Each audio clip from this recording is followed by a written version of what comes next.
How I Taught My Grandmother to Read, written by Sudha Murthy. When I was a girl of about 12, I used to stay in a village in North Karnataka with my grandparents. Those days, the transport system was not very good, so we used to get the morning paper only in the afternoon. The weekly magazine used to come one day late. All of us would wait eagerly for the bus, which used to come with the papers, weekly magazines, and the post. At that time, Triveni was a very popular writer in the Kannada language. She was a wonderful writer.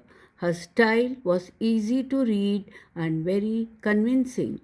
Her stories usually dealt with complex psychological problems in the lives of ordinary people and were always very interesting. Unfortunately for Kannada literature, she died very young. Even now, after 40 years, people continue to appreciate her novels. One of her novels, called Kashi Yatre, was appearing as a serial in the Kannada weekly Karmavira then. It is a story of an old lady and her ardent desire to go to Kashi or Varanasi. Most Hindus believe that going to Kashi and worshipping Lord Vishweshwara is the ultimate punya. This old lady also believed in this, and a struggle to go there was described in that novel. In the story, there was also a young orphan girl who falls in love, but there was no money for the wedding. In the end, the old lady gives away all her savings without going to Kashi. She says the happiness of this orphan girl is more important than worshipping Lord Vishweshwara at Kashi. My grandmother, Krishtakka, never went to school, so she could not read. Every Wednesday, the magazine would come home and I would read the next episode of the story to her. During that time, she would forget all her work and listen with the greatest concentration. Later, she could repeat the entire text by heart. My grandmother, too, never went to Kashi, and she identified herself with the novel's protagonist. So, more than anybody else, she was the one most interested in knowing what happened next in the story and used to insist that I read the serial out to her. After hearing what happened next in Kashi Yatre, she would join her friends at the temple courtyard where we children would also gather to play hide and seek. She would discuss the latest episode with her friends. At that time, I never understood why there was so much of debate about the story. Once I went for a wedding with my cousins to the neighboring village. In those days, a wedding was a great event. We children enjoyed ourselves thoroughly. We would eat and play endlessly, savoring the freedom because all the elders were busy. I went for a couple of days but ended up staying there for a week. When I came back to my village, I saw my grandmother in tears. I was surprised, for I had never seen her cry even in the most difficult situations. What had happened? I was worried. Ava, is everything all right? Are you okay? I used to call her Ava, which means mother in the Kannada spoken in North Karnataka. She nodded but did not reply. I did not understand and forgot about it. In the night, after dinner, we were sleeping in the open terrace of the house. It was a summer night and there was a full moon. Ava came and sat next to me. Her affectionate hands touched my forehead. I realized she wanted to speak. I asked her, "What is the matter?" When I was a young girl, I lost my mother. There was nobody to look after and guide me. My father was a busy man and got married again. In those days, people never considered education essential for girls. So I never went to school. I got married very young and had children. I became very busy.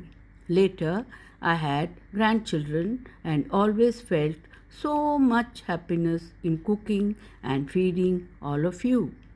At times, I used to regret not going to school. So I made sure that my children and grandchildren studied well. I could not understand why my 62-year-old grandmother was telling me all this. A 12-year-old, the story of her life in the middle of the night.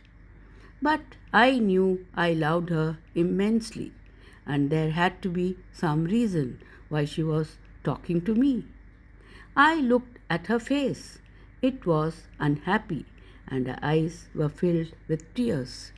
She was a good looking lady who was usually always smiling. Even today, I cannot forget the worried expression on her face. I leaned forward and held her hand. Ava, don't cry. What is the matter? Can I help you in any way? Yes, I need your help. You know, when you were away, Karmavira came as usual. I opened the magazine. I saw the picture that accompanies the story of Kashi Yatre, and I could not understand anything that was written. But I knew it was not possible. If only I was educated enough, I waited eagerly for you to return. I felt you would come early and read for me. I even thought of going to the village and asking you to read for me. I could have asked anybody in this village, but I was too embarrassed to do so. I felt so very dependent and helpless. We are well off, but what use is money when I cannot be independent? I did not know what to answer. Ava continued. I have decided I want to learn the Kannada alphabets from tomorrow onwards. I will work very hard. I will keep Saraswati Puja day during Dashera as the deadline. That day I should be able to read a novel on my own. I want to be independent. I saw the determination on her face, yet I laughed at her. Ava, at this age of 62, you want to learn alphabets? All your hair are grey, your hands are wrinkled, you wear spectacles, and you work so much in the kitchen. Childishly, I made fun of the old lady, but she just smiled. For a good cause, if you are determined, you can overcome any obstacle. I will work very hard, harder than anybody, but I will do it. For learning, there is no age bar. The next day onwards, I started my tuition. Ava was a wonderful student.